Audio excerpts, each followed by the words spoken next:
ජාතියක් නොවන ඊනියා පලස්තීනුවන් වන අරාබි ජාතික අනවසර ජනපදය ගැන. මැද පෙරදිග අරාබි රටවල් බොහෝ රටවල් මේ ඊනියා පලස්තීන සරණාගතයින් බාර නොගන්නේ ඇයි? මුලින්ම මා පවසන්න කැමති ඔබ සිතනවා ඇති මා කිතුණුවෙක් ලෙස මෙවැනි වීඩියෝවක් යොමු කරන්නේ ඇයිදැයි කියා. මා කියන්න කැමති මම සැබෑ කිතුණුවෙක් නිසා තමයි මෙවැනි වීඩියෝවක් යොමු කරන්නේ. අද අපි දන්නවා සමාජය මේ ජාතිවාදය, ආගම්වාදය, වෛරීය ප්‍රකාශ යන වචන අවභාවිතා කරමින් ඒ ලේබලය තමාගේ හෙළුව වහගන්න, තමාගේ වංචාකාර ක්‍රියාවල් වසාගන්න ඉදිරියට දමනවා. ඔවුන් ජාතිවාදය, ආගම්වාදය, වෛරීය ප්‍රකාශ යන වචන හරහා ඒවාට මුවාවී රටක්, ජාතියක් විනාශ කරමින් සිටිනවා. මෙවැනි පිරිසක් තමයි මුළු ලෝකේම ශ්‍රී ලංකාවෙත් සිටින ඉස්ලාම් ආගමික අන්තවාදී. මේ වංචාකාරයන් බොරුවට ජාතිවාදය, ආගම්වාදය අවුස්සන්න එපායයි පවසමින් එම වචනවල සැඟවී ඔවුන්ගේ න්‍යාය පත්‍ර වංචනිකව යටින් ගෙනියමින් සිටි. මා සැබෑ කිතුණුවෙක් ලෙස ඊශ්‍රායල් විරෝධී බලවේගවලට අතිශයින්ම විරුද්ධව සිටිමින් ඒවා එළිදරව් කරන පුද්ගලයෙක්. මා මේ ප්‍රකාශ කරන්නේ වෛරීය ප්‍රකාශ නොව අනිත් පාර්ශවය විසින් වෛර කරන්නා වූ පරම සත්‍යය, ඒ තිත්ත සත්‍යය, ඇත්ත තිත්තයි. මගේ ජීවමාන දෙවියන් වහන්සේ තෝරාගත්තා වූ ජාතිය වන ඊශ්‍රායල් වෙනුවෙන් පෙනී සිටින්න මට කාගෙන්වත් අවසර ගත යුතු නැත. රජයෙන්වත් අවසර ගත යුතු නැත. කිසි පුද්ගලයෙක්ගෙන්වත් මට ඒ සඳහා අවසරයක් අවශ්‍ය නැමැත.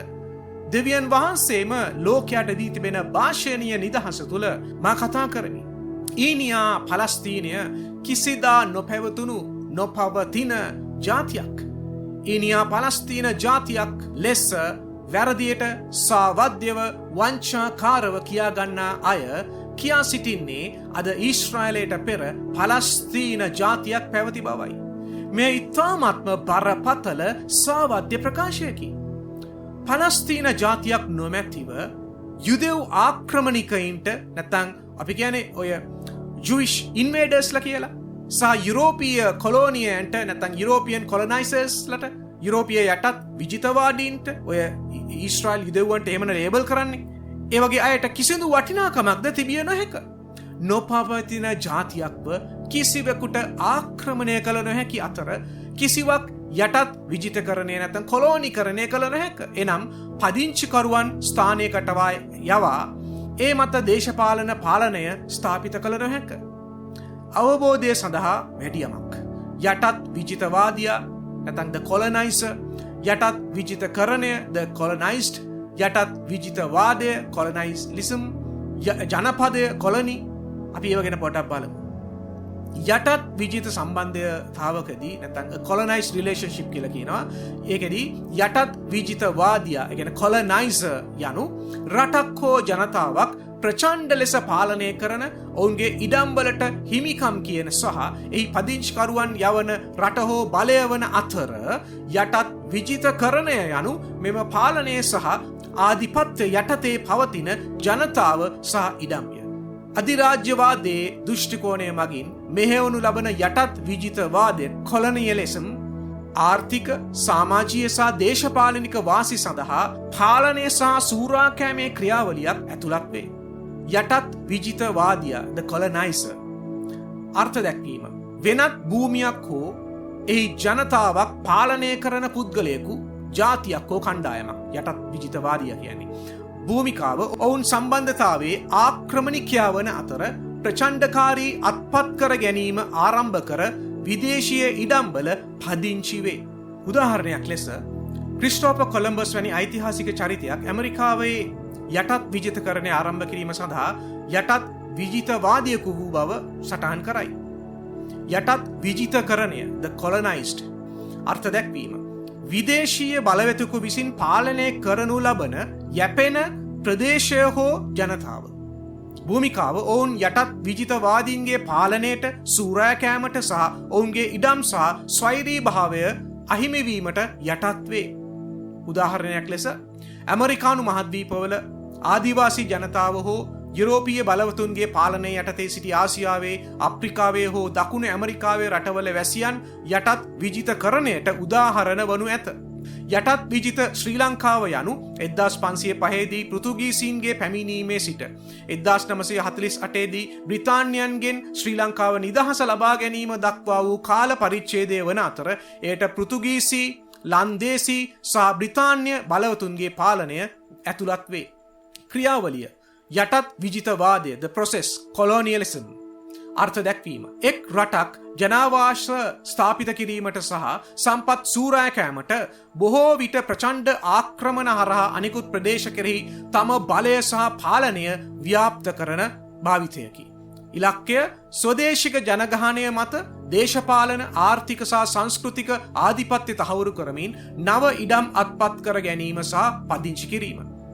අධිරාජ්‍යවාදයට සම්බන්ධතාවය අධිරාජ්‍යවාදය යනු යටත් විජිතවාදයේ ව්‍යාපෘතිය මෙහෙවන පුළුල් දෘෂ්ටිවාදය හෝ ප්‍රතිපත්ති සමූහයයි.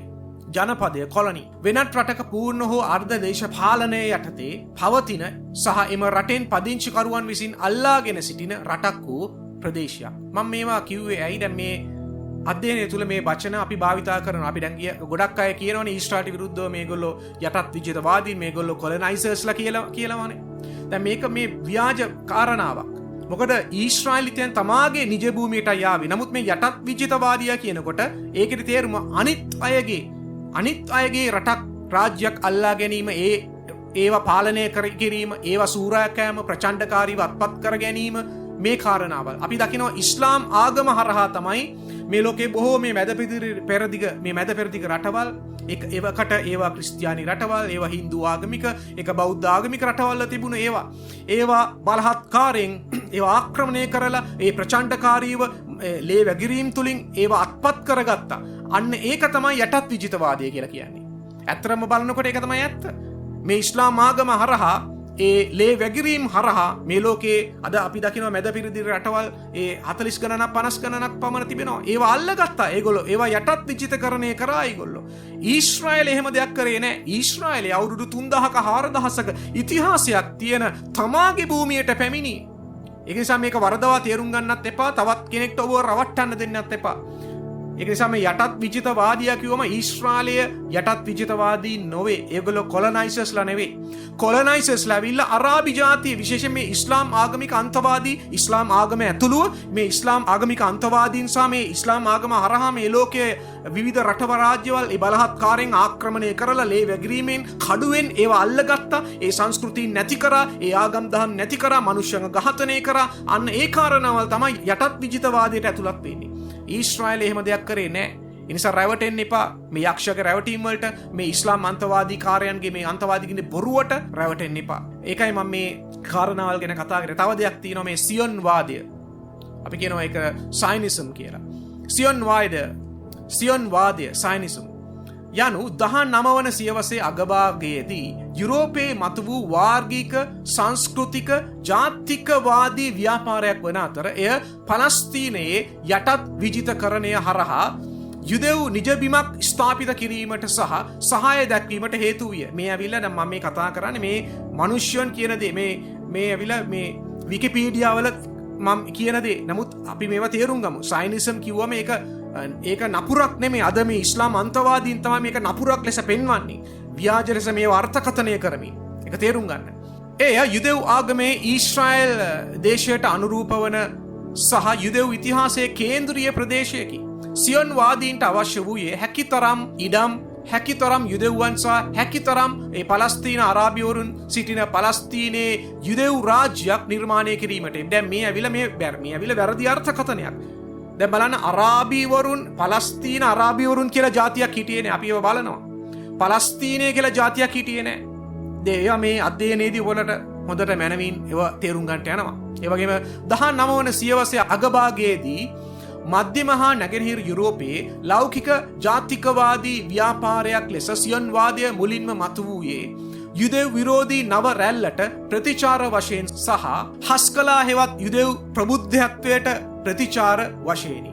මෙම කාල පරිච්ඡේදය තුළ පලස්තීනයට සියොන්වාදී පදිංචිකරුවන්ගේ පැමිණීම ඊශ්‍රායල පලස්තීන ගැටුමේ ආරම්භය ලෙස පුළුල් ලෙස සැලකේ. පලස්තීනයට සියොන්වාදී හිමිකම් පෑම පදනම් වූයේ යුදෙව්වන්ට භූමිය සඳහා ඇති ඓතිහාසික අයිතිය අරාබිවරුන්ට වඩා වැඩිය යන මතය. ඇත්ත ඒක තමයි. අරාබිකාරයන්ට ඉස්ලාම් ආගමික අන්තවාදීන්ට නෙමේ ඊශ්‍රායලයේ අයිති. ඒක අයිති යුදෙව්වන්ට. මේ චැනල් එක තුල මේ ඊශ්‍රායලය ගැන බොහෝ අධ්‍යයනයන් තියෙනවා. ඒවා ඔයගොල්ලෝ කැමති නම් ඒවා අධ්‍යයනයන් බලන්න. රැවටෙන්න එපා මේ ලෝකේ මිනිස්යන්ට. රැවටෙන්න එපා මේ ලෝකයේ තිබෙන ව්‍යාජ මතවාදවලට. සියොන් කන්ද යනු යෙරුසලමේ කන්දක් වන අතර හේබ්‍රේව බයිබලයේ භාවිතා වන යෙදුමකි. එය බැබිලෝනියානු පිටුවහල් කිරීමේ කාලයේ සිට ඊශ්‍රායල් දේශය හැඳින්වීමට කාවමය වශයෙන් සිනග්ඩෝචේ ලෙස භාවිතා කර ඇති අතර යුදෙව් මෙසියානු විශ්වාසයේ විශේෂ වැදගත්කමක් දරයි. සියොන්වාදයේ මූලික මූලධර්මය යනු යුදෙව්වන් ජාතියක් ලෙස ස්ථාපිත වී ඇති බවත් ඔවුන්ට ස්වයං නිර්ණය සඳහා සදාචාරාත්මක හා ඓතිහාසික අයිතියක් සහ අවශ්‍යතාවයක් ඇති බවත්ය. ගිඩියොන් ශිමෝනි සහ යාකෝච් රබ්කීන්ට අනුව ජාතිකත්වය පිළිබඳ සියොන්වාදී සංකල්පයට වෙනස්ව ජාතියක් වීමේ යුදෙව් හැඟීම මුල් බැස ගත්තේ ජනවාර්ගිකත්වයට වඩා අද්විතීය තේරීමක් සහ දිව්‍යමය දේවාරක්ෂාවක් පිළිබඳ ආගමික විශ්වාසයන් තුළය. විශේෂයෙන් යාඥාවන් අවධාරණය කළේ එරෙත්ස් ඊශ්‍රායල් සමග සම්බන්ධතාවය සහ ප්‍රතිසංස්කරණය පිළිබඳ අපේක්ෂාව නූතන ජාතිකවාදී සංකල්ප මත නොව මෙසියානු විශ්වාසයන් සහ ආගමික පිළිවෙත් මත පදනම් වූ අනෙකුත් ජාතීන්ගෙන් සුවිශේෂී බවයි. එරෙත්ස් ඊශ්‍රායල් කියන්නේ the land of Israel කියන අර්ථය තමයි එන්නේ. නූතන සියොන්වාදී ව්‍යාපාරයේ නිර්මාතෘවරයා වූයේ තියඩොර් හෙර්සල්. right. මම මේ සියොන්වාදය ගැන ලෝකීය මිනිස්සුયો කියන ඩිෆිනිෂන් එක තමයි මම මේ කතා කරේ. සියොන්වාදය යහපත් දෙයක්. ඒ වගේම සියොන්වාදයේ යටතේ යුදෙව්වන්ගේ නිජ භූමිය යුදෙව්වන්ට තියෙන ඒ අවුරුදු 4000ක පමණ ඒ ඉතිහාසයේ ඒ අයිතිය වෙනුවෙන් සටන් කිරීමේ යම් කාරණාවක්. ඒක යහපත් දෙයක්. අපි ඒව ගැන මේ අධ්‍යයනය තුල බලන්න යනවා. මා අදහන ඊශ්‍රායල්ගේ දෙවියන් වහන්සේ සියොන්වාදියෙකි. ගීතාවලිය ශුද්ධ බයිබලයේ ගීතාවලිය 132 වෙනි පරිච්ඡේදයේ 13-14 අපි බලමු. මක්ටිසාද ස්වාමින් වහන්සේ සියොන් තෝරාගත්සේක. සුඛිය නිවාසය ලෙස ඊට ආශා වූසේක. මේ සදාකල්ම මාගේ නිවාඩු ස්ථානයය. මෙහි වසන්නෙමි. මක්ටිසාද ඊට ආශා වීමි. ගීතාවලිය 132ම 13 ඉඳන් අපි 18ටම බැලුවොත් මක්ටිසාද ස්වාමින් වහන්සේ සියොන් තෝරාගත්සේක. සුඛිය නිවාසය ලෙස ඊට ආශා වූසේක. මේ සදාකල්ම මාගේ නිවාඩු ස්ථානයය. මෙහි වසන්නෙමි. මක්ටිසාද ඊට ආශා වීමි. සියොනේ ආහාරයට බොහෝසෙයින් ආශිර්වාද කරන්නෙමි. එහි දුප්පතුන් කෑමෙන් තෘප්තියට පමුණුවන්නෙමි. එහි පූජකයන්ද ගැලවීමෙන් පළඳවන්නෙමි. එහි ශුද්ධවන්තයොත් ප්‍රීතියෙන් ഘോഷා කරන්නෝය. එහි දාවිද්ගේ අඟ ලියලවන්නෙමි. මාගේ අභිෂේක කළ තැනැත්තාට පහනක් පිළියෙල කළෙමි. ඔහුගේ සතුරන් ලැජ්ජා වස්ත්‍රයෙන් පළඳවන්නෙමි. නමුත් ඔහු මත්තේ ඔහුගේ ඔටුන්න ශෝභමාන වන්නේය. මේක තමයි සියොන් ගැන මට කියන්න තියෙන ශුද්ධ බයිබලයට එකගම. අපි දකිනවා අපි දැන් තවත් කාරණාවක් බලමු. ඓතිහාසික පෞරාණික ජාතීන් තමන් සිටි බවට සාක්ෂි ලෙස තමන්ගේම නටබුන් කිහිපයක් ඉතිරි කරනවා. උදාහරණයක් ලෙස දේශ සීමා ඒවා තිබූ ආකාරයෙන්ම පෙන්වන සිතියම්, එම ජාතීන්ට අනන්‍ය වූ මුදල් ඒකක, එවැනි බොහෝ නටබුන් වර්ග අතරින් අවශේෂ වර්ග ඒ සාධක දෙකක් පමණක් නම් කිරීමට යොදාගත හැක. නමුත් කලින් පැවති පලස්තීන ජාතියක කිසිවක් මෙතෙක් සොයාගෙන නොමැත. සොයාගත් එක සිතියමකින්වත් පලස්තීනය පැවති බවට සාක්ෂි නොමැත. කිසිදු ආකාරයක මුදල් ඒකකයක් මෙතෙක් සොයාගෙන නොමැත. කිසිදු නටබුන් වර්ගයක් සොයාගෙන නොමැත. පලස්තීන ජාතියක් ලෙස නූතන මිනිසුන්ගේ මනසෙහි පමණක් පවතින දෙයක්, එනම් හුදෙක් මනංකල්පිතයක් යථාර්ථවාදීව පවතින බවට ඔප්පු කර නොමැත. පලස්තීන ජාතියක් පැවති බවට ඔප්පු කිරීමට කිසිවක් නොමැති වීමට හේතුව ලෝක ඉතිහාසයේ කිසිදා පලස්තීන ජාතියක් නොසිටීමයි නොතිබීමයි. ආක්‍රමණය කිරීමට අතීතයේ ජාතියක් නොමැතිව ආක්‍රමණිකයන් සිටිය නොහැක. කිසිදු ජාතියකට නොපවතින රටකට කොලෝනිය නැතන් කොලොනයිසර්ස් යටත් විජිතවාදීන්ව යැවිය නොහැක. නොපවතින රටක මිනිසුන්ව පදිංචි කළ නොහැක. හොඳට මේක තේරුම් ගන්න. හොඳට මේක තේරුම් ගන්න. අපි දකිනවා පුරාණ ඊජිප්තිවරුන් ජීවත් වූ බවට ඔප්පු කිරීමට පිරමීඩවලට වඩා බොහෝ දේ පුරාණ ඊජිප්තුවේ ඇත. තවද ඉතිහාසයෙන් නොනැසී පවතින සාක්ෂි නිසා පුරාණ ග්‍රීසිය පැවති බව කිසිවකු ප්‍රතික්ෂේප නොකරයි.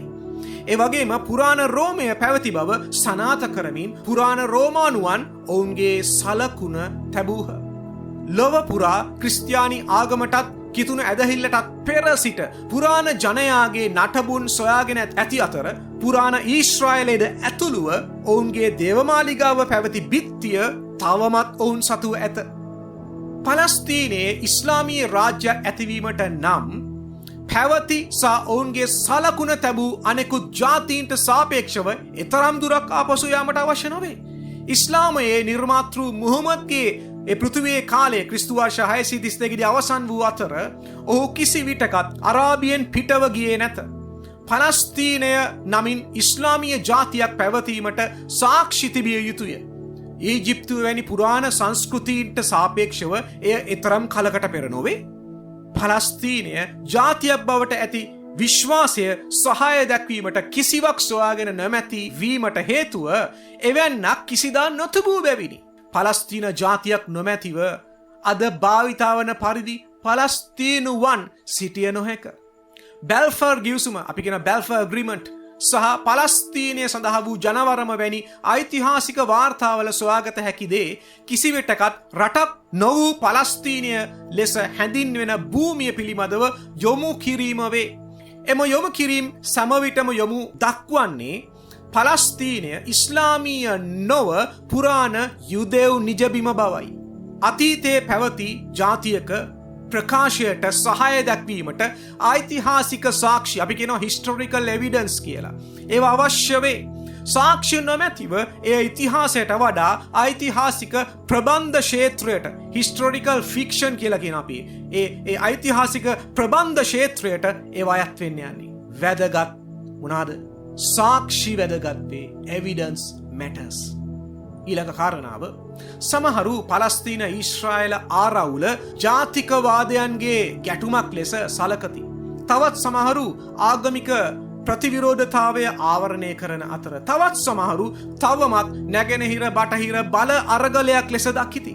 නමුත් ගැටුමේ ප්‍රධාන අංගයක් වන්නේ භූමිය බව සම්පූර්ණයෙන්ම එකඟ වේ. බොහෝ අය විසින් වසර ගණනාවක් තිස්සේ එම භූමිය හැඳින් වූයේ ව්‍යාජ ලෙස පටබැඳි පලස්තීනය ලෙසිනි.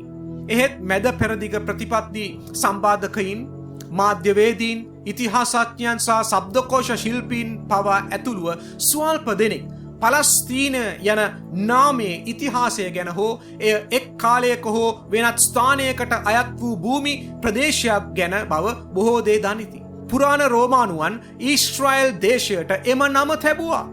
ක්‍රිස්තු වර්ෂ 135 දී යුදයේ දෙවන කැරැල්ලේ අපි ඒකට කියනවා බාර් කොක්බා කැරැල්ල කියලා. එම පළාත එම කැරැල්ලේදී එම පළාත මුලින් උපුටා දැමීමෙන් පසු රෝමානුවන් රෝම අධිරාජ්‍ය වන හෙඩ්‍රියන් එම පළාත සිරියා පලස්ටීනා ලෙස නම් කළහ. එනම් පලස්තීන සිරියාව. ඔවුන් එසේ කළේ දඬුවමක් ලෙස යුදෙව්වන් හේබ්‍රෙව් භාෂාවෙන් යුදීම් සහ ලතින් භාෂාවෙන් යුඩේයි සහ ඒ පළාත එහි හේබ්‍රෙව් නාම යහුදා අතර සම්බන්ධය මකා දැමීම සඳහාය. පලස්තීනා යන්නෙන් වෛරීය ලෙස අදහස් කළේ මධ්‍යධරණී වෙරළ තීරයේ නිජබිම කරගත් වඳ වූ විනාශ වූ පිලිස්තිවරුන්ය. යුදෙව් ජනතාව සහ දේශය අතර සම්බන්ධතාවය අඩු කිරීම සඳහා මෙය සිදු කරන ලදී. පලස්තීන යන පදය යොර්දාන් ගඟ සහ මධ්‍යධරණී මුහුද අතර භූමියට පමණක් බොහෝ විට යොමු වේ. 1967 දින 6ක යුද්ධයේදී බටහිර ඉවුර අපි කියනවා ඒ යුදය හා සමාරිය තමයි හරි නම. ඒ බටහිර ඉවුර නැත්නම් යුදය සහ සමාරිය සහ ගාසා තීරය යටත් කර ගැනීමෙන් පසු ඊශ්‍රායලය මුළු පලස්තීනයම පාලනය කළ බව ගණන් කොළ නැහැකි පොත් සහ ව්‍යාජ සිතියම් පවසයි. නමුත් එය නිවැරදි නොවේ. පලස්තීනය යන පදය යෙදුම ශාස්ත්‍ර ගණනාවක් තිස්සේ භාවිතා කළ ඇත්තේ නිශ්චිත භූගෝලීය අර්ථ දැක්වීමකින් තොරවය. පලස්තීනය සඳහා නිශ්චිත අර්ථ දැක්වීමක් නොතිබුණි. මන්ද සැබෑ ලෙස ඒ සඳහා කිසිවක් අවශ්‍යතාවයක් නොවූ බැවිනි. රෝම යුගයේ සිට එම නමට දේශපාලන වැදගත්කමක් නොතිබුණි. කිසිම ජාතියකට දේශයකට එම නම නොතිබුණි. පලස්තීනය යන පදය යෙදුම ඒ ව්‍යාජ පටබැදීම ශුද්ධ භූමිය නැතන් හෝලි ලෑන්ඩ් යන වචනයට සමාන පදයක් ලෙස කිතුනුවන්ට පසු කාලීනව අර්ථවත් විය. ඊශ්‍රායල් දේශ සඳහා හේබ්‍රෙව් භාෂාව වන එරෙට්ස් ඊශ්‍රායල් යන වචනයට සමාන පදයක් ලෙස යුදෙව්වන්ට පසු කාලීනව එය අර්ථවත් විය.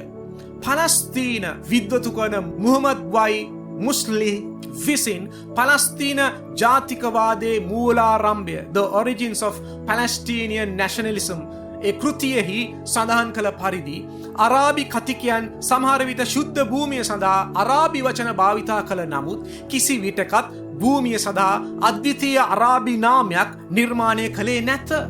ෆිලස්ටීන් යනු රෝම පාරිභාෂිතයේ අරාබි උච්චාරණයයි. අපිට ඊශ්‍රායල්ගේ දෙවියන් වහන්සේ ඇති නොකොළ ඉස්ලාම් ආගමක්වත් ඉස්ලාම් අන්තවාදීන්ගේ හරි හෝ ව්‍යාජ හෝ ඒ මතාවශ්‍ය නැත. පටන් ගැන්මේ සිටම හිතිබෙන්නේ බොරුව වංචාව හා ලේවැගිරීම්ය. මේ ව්‍යාජ නාමය වන ඊනියා පලස්තීනය පටබැඳීමත් සමගම පසුකාලීනව පලස්තීනය ජොර්දාන් ගඟ දිගේ විහිදී ඇති බව වටහා ගන්නා ලදී. එක් ඉවුරක් බටහිර පලස්තීනය අපි කියන වෙස්ටර්න් පලස්ටීන් සහ අනෙක් ඉවුර නැගෙනහිර පලස්තීනය ඊස්ටර්න් පැලස්ටීන් ලෙස හැඳින්වීම සාමාන්‍ය දෙයක් වූ අතර එඩ්වර්ඩ් රොබින්සන් ඇතුළු පිරිස රචිත පලස්තීනයේ සහ යාබද ප්‍රදේශවල බයිබල් පර්යේෂණ 1856 කෘතියක් Bible Researchers in Palestine and the Adjacent Regions ඒ කෘතිය එවගේම චාල්ස් වොරන් විසින් රචිත භූගත යෙරුසලම 1876 කෘතියක් Underground Jerusalem කෘතිය එවගේම ෆෙඩරික් ජෝන්ස් බ්ලයිස් විසින් රචිත පලස්තීන ගවේෂණයේ සංවර්ධනය 1906 The Development of Palestine Exploration ඒ කෘතිය සහ එල්ස්වර්ත් හන්ටින්ටන් විසින් රචිත පලස්තීනය සහ එහි පරිවර්තනය 1911 කෘතියක් Palestine and its Transformation වැනි කෘතිවලින් සාක්ෂි දරයි. මෙලෙස ඊස්ටර්න් පලස්තීන් සහ වෙස්ටර්න් පලස්තීන් කියලා තිබුණයි කියලා ඒ කෘතීන් සාක්ෂි දරනවා. මේ සෑමදේ ව්‍යාජ නාමය වන පලස්තීනය පටබැඳීමත් සමගම පසුකාලීනව සිදු වූ දේවල්ය. බයිබලයේ සඳහන් වන පරිදි රූබෙන් ගාද් සහ මනස්සේ යන ඊශ්‍රායල් ගෝත්‍ර සියල්ලෝම ජොර්දාන් ගඟට නැගෙනහිරින් පිහිටි භූමි ප්‍රදේශයේ වාසය කළහ. ක්‍රිස්තු පූර්ව 1400 පමණ ගැන මීට අවුරුදු 3400කට පමණ පෙර. මේ අතරමට කියන්න තිබෙනවා බටහිර ඉවුර වෙස්ට් බෑන්ක් ලෙස ව්‍යාජ ලෙස හඳුන්වන යුදය හා සමාරිය යනු කුමක්ද යන මාතෘකාව යටතේ බයිබල් අධ්‍යයන මාලාවක් තිබෙනවා. කැමති අය මෙව බලලා ව්‍යාජත්වයට රැවටෙන්නේ නැතුව සත්‍ය දැනගන්න. තවද මේ ව්‍යාජ නාමය වන ඊනියා පලස්තීනය පටබැඳීමත් සමගම පසුකාලීනව පළමුණු ලෝක යුද්ධයට පෙර එම ගංගාව පලස්තීනයේ නැගෙනහිර මායිම ලෙස කිසිදු පොතක විස්තර කර නොතිබුණි. නැගෙනහිර පලස්තීනය නැත්නම් ඊස්ටර්න් පැලස්ටීන් ජොර්දානය හරහා across the Jordan යන අර්ථය ඇති ට්‍රාන්ස් ජෝර්ඩන් ලෙසද හැඳින්විනි. වෙනත් වචන වලින් කිව්වොත් ජොර්දාන් ගඟ පලස්තීනය බැඳ තැබුවේ නැත. එය දෙකඩ කළේය. ඔක්ස්ෆර්ඩ් විශ්වවිද්‍යාල විශාරද ආතර් පෙන්රීඩ් ස්ටැන්ලි ඔහුගේ සීනායි සහ පලස්තීනය 1863 සීනායි and පැලස්ටීන් නම් පොතේ ජොර්දාන් නිම්නය ගැන සඳහන් කරමින් මෙසේ පැවසීය. බටහිර හා නැගෙනහිර පලස්තීනයේ කඳු මතුවන්නේ මෙම ගැඹුරු විභේදනය වටා සහ දිගේය. බටහිර සහ නැගෙනහිර පලස්තීනයේ පාරිභාෂික වචන 19 වන සහ 20 වන සියවසේ මුල් භාගයේ සාහිත්‍යයෙහි විශ්වීය වශයෙන් දක්නට ලැබුණි. පලස්තීනය යන්න අපැහැදිලි ලෙස යෙදුනේ පළමු ලෝක යුද්ධයට පෙර වසර 400ක ක්‍රිස්තු වර්ෂ 1299 ඉඳන් දල වශයෙන් ක්‍රිස්තු වර්ෂ 1922ක් වගේ ඔටමන් අධිරාජ්‍යයේ කොටසක්ව පැවති කලාපයකටය. එම අධිරාජ්‍යයේ එය පළාත් සහ ආණ්ඩුකාරවරුන් කිහිප දෙනෙකු අතර බෙදී ගිය අතර කිසිවිටකත් පරිපාලන ඒකකයක් සෑදී නොතිබුණි. අපි දකිනවා මේ සෑම දේ ඒ බලහත්කාරයෙන් කඩුවෙන් ප්‍රචණ්ඩත්වයෙන් මේ අත්පත් කරගත්ත කාරණාවල් ඒ කාලේ 1914 සිට 1918 ඒ මහා යුද්ධය පළවන ලෝක යුද්ධය අතරතුර පලස්තීනය ඇතුළත් ඔටෝමන් අධිරාජ්‍ය ජර්මනිය සහ ඔස්ට්‍රියා හංගේරියාව සමග එක්ව මිත්‍ර පාක්ෂිකයන්ට එරෙහිව සටන් කළේය. එමගින් බ්‍රිතාන්‍ය දෘෂ්ටිකෝණයෙන් ශුද්ධ භූමිය සතුරු ප්‍රදේශයක් බවට පත් වූ අතර එය යටත් කර ගැනීමේදී බ්‍රිතාන්‍ය පෙරමුණ ගත්තේය. යුද්ධය අවසන් වූ විට ජයග්‍රාහී මිත්‍ර පාක්ෂිකයින් කලින් ඔටෝමන් ආසන්න නැගෙනහිර ඒකට කියන ඔටෝමන්ය ඊස්ට් ප්‍රදේශ නව දේශපාලන ඒකකවලට බෙදාගත්ත.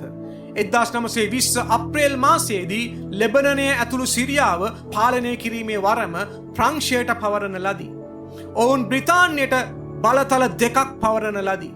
එකක් මෙසොපොතේමියාවට දැන් ඉරාකය සහ එකක් පලස්තීනයට. භූමි ප්‍රදේශ 3 සඳහා දේශසීමා තවමත් නිර්වචනය කර තිබුණේ නැත. බ්‍රිතාන්‍ය මැන්ඩේට් පලස්තීනයට ඒකට කියන බ්‍රිටිෂ් මැන්ඩේට් පලස්තීන් කියලා. එහි දේශසීමා ලැබුණේ කෙසේද? උතුරු රේඛාව 1923 දී ඇංග්ලෝ ප්‍රංශ සාකච්ඡා වලින් මතුවිය.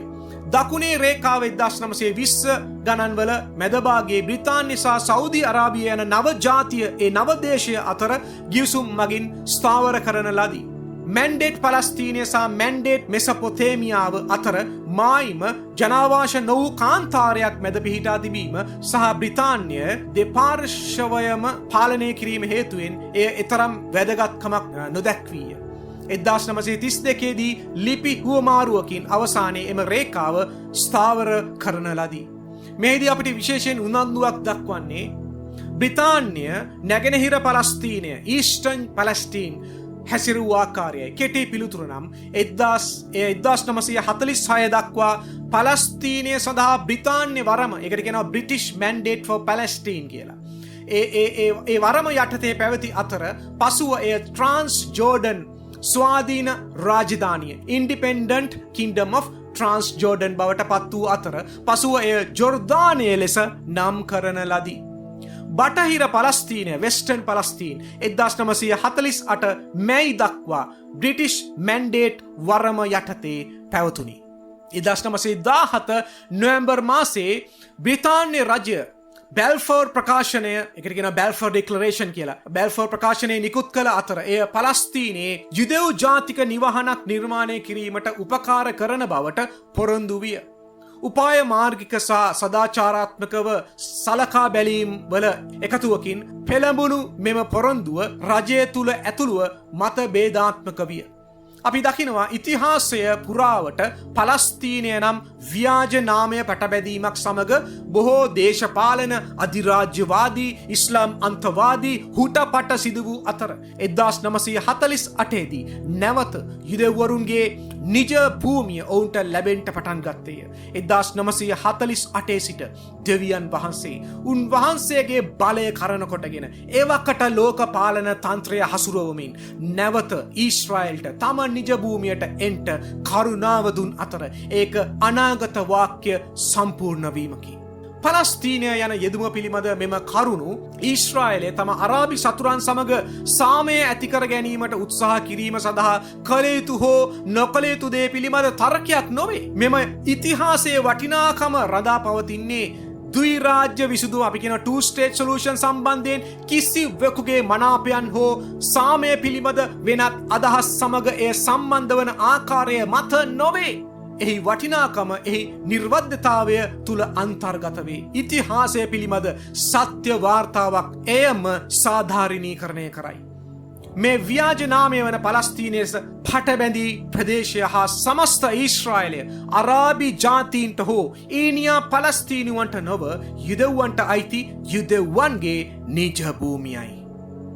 ඊශ්‍රායල් ගැන යම් අධ්‍යයනයන් මුලාව තුළ ව්‍යාජත්වය තුළ ලොව ජනමාධ්‍යවලට රැවටීම් වලට හසු නොවී.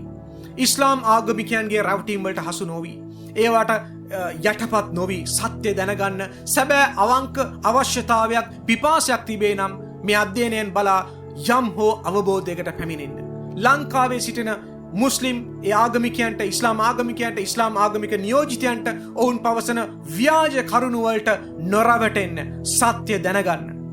ඒ ඊශ්‍රායල් ගැන බයිබලීය අධ්‍යයනයන් මගේ channel එකේ තිබෙනවා මේ links තිබෙනවා ගිහිල්ලා බලන්න කැමතිනම්.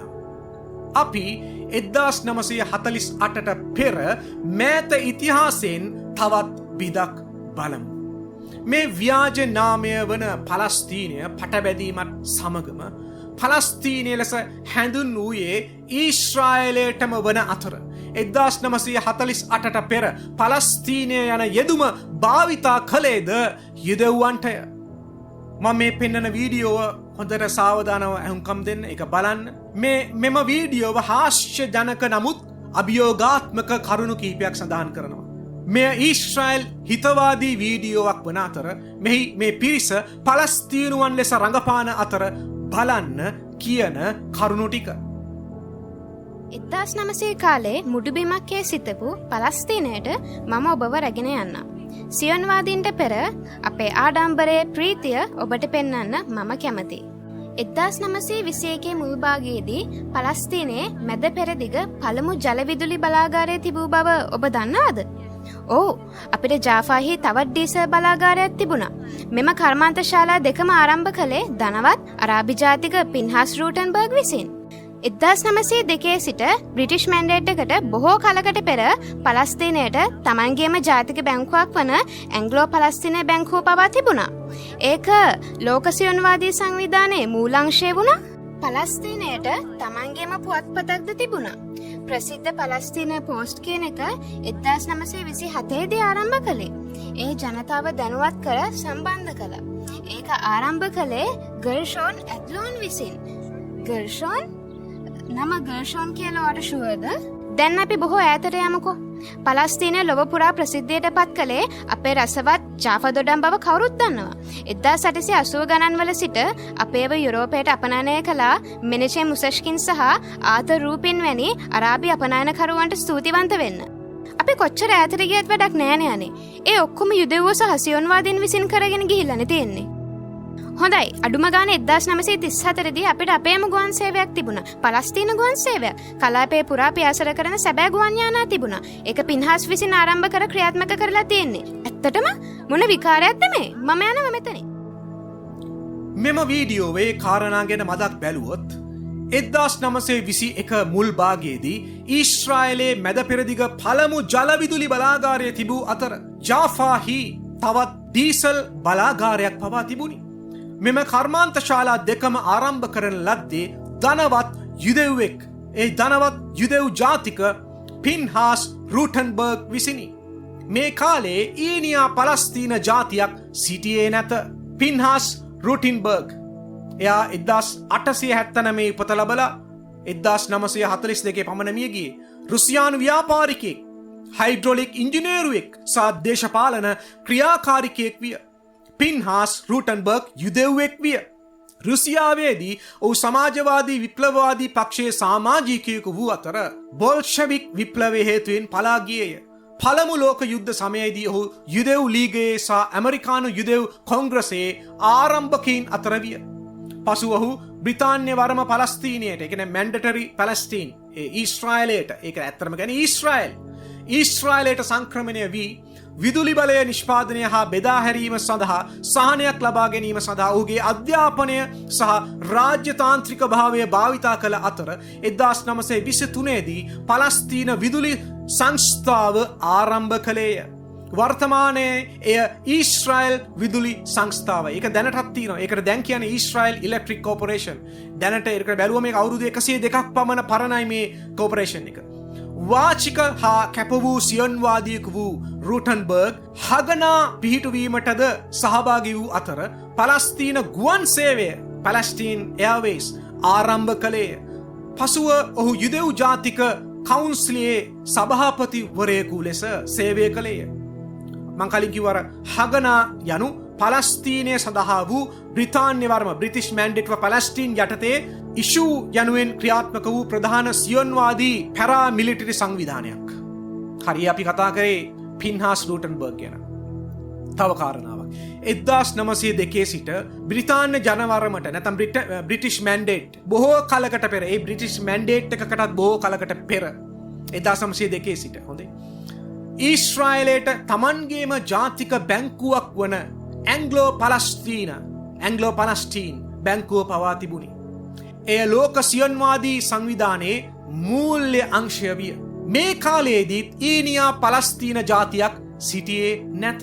අපි ඒක ගැන බැලුවොත් එම බැංක් ලියුමි යනු ඊශ්‍රායල් බැංකුවකි. එය 1902 පෙබරවාරි 27 වන දින ඊශ්‍රායලේ ජාෆාහි ඇන්ග්ලෝ පලස්ටීන් සමාගම ලෙස ආරම්භ කරන ලද්දේ ලන්ඩනයේදී සියොන්වාදී ව්‍යාපාරයේ සාමාජිකයෙක් විසින් කර්මාන්තය ඉදිකිරීම් කෘෂිකාර්මාන්තය සහ යටිතල පහසුකම් ප්‍රවාධනය කිරීම සඳහා පිහිටුවන ලද යුදෙව් යටත් විජිත භාර ජුඩිෂ් කොලෝනියල් බැංක් සමාගමේ අනුබද්ධිත ආයතනයක් ලෙසය. අද වන විට බැංක් ලියුමි යනු ඊශ්‍රායලේ විශාලතම බැංකුවයි. 2015 වන විට මුළු වත්කම අනුව තමයි එක කියන්නේ. මේ බැංකුව අදත් තියෙනවා. දැන් මේ බැංකුව බැංක් ලියුමි කියලා ඒක අවුරුදු 123ක් පමණ පරණයි. තව කාරණාවක්. ඊශ්‍රායලයට තමන්ගේම පුවත්පතක්ද තිබුණි. ප්‍රසිද්ධ පලස්ටීන් පෝස්ට් කියලා කියනවා. 1920 දී ආරම්භ කරන ලදී. එය ජනතාව දැනුවත් කර සම්බන්ධ කළේය.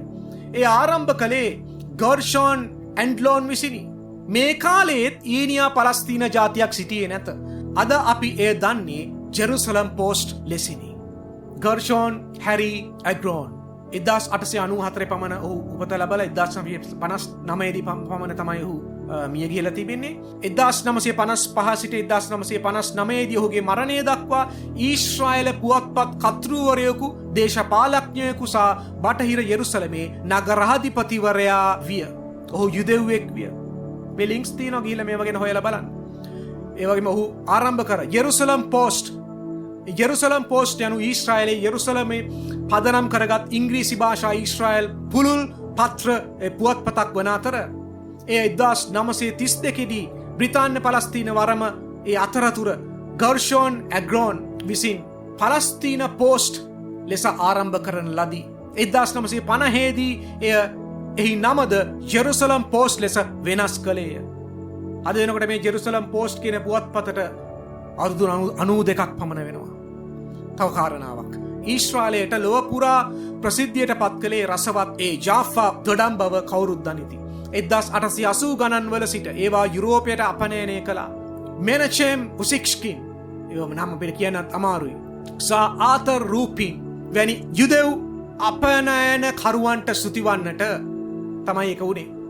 19 වන සියවසේ අගභාගයේදී පලස්තීනයට එනම් ඊශ්‍රායලයට සියොන්වාදී යුදෙව් සංක්‍රමණය ආරම්භ වූ කාලය තුල පළතුරු වතු නඩත්තු කිරීමේ සහ දොඩම් අපනයනය කිරීමේ ව්‍යාපාරය යාෆා වරාය පදනම් කරගත් යුදෙව්වන් සහ අරාබිවරුන්ගේ ඒකාබද්ධ ව්‍යාපාරයක් විය. මේ කාලයේදීත් ඊනියා පලස්තීන ජාතියක් සිටියේ නැත. දැන් මේ පින්තූරෙන් පේන්නේ ඒ 1921 පමණ ඒ ඊශ්‍රායලයේ දොඩම් ඇසුරුම් කරන පින්තූරයක්.